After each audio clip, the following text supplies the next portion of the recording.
സങ്കീർത്തനം 110 അധ്യായം 1 മുതൽ 7 വരെയുള്ള വചനങ്ങൾ. രാജാവിൻ്റെ സ്ഥാനാരോഹണം.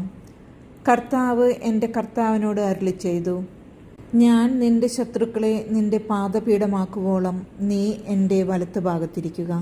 കർത്താവ് സിയോനിൽ നിന്ന് നിന്റെ അധികാരത്തിൻ്റെ ചെങ്കോലയക്കും. ശത്രുക്കളുടെ മധ്യത്തിൽ നീ വാഴുക. വിശുദ്ധ പർവ്വതത്തിലേക്ക് നീ സേനയെ നയിക്കുന്ന ദിവസം നിന്റെ ജനം മടി കൂടാതെ തങ്ങളെ തന്നെ നിനക്ക് സമർപ്പിക്കും. ഉഷസ്സിൻ്റെ ഉദരത്തിൽ നിന്ന് മഞ്ഞെന്ന പോലെ യുവാക്കൾ നിന്റെ അടുത്തേക്ക് വരും. കർത്താവ് ശപഥം ചെയ്തു, മെൽക്കിസദേക്കിൻ്റെ ക്രമമനുസരിച്ച് നീ എന്നേക്കും പുരോഹിതനാകുന്നു. അതിന് മാറ്റമുണ്ടാവുകയില്ല. കർത്താവ് നിന്റെ വലത്തുവശത്തുണ്ട്.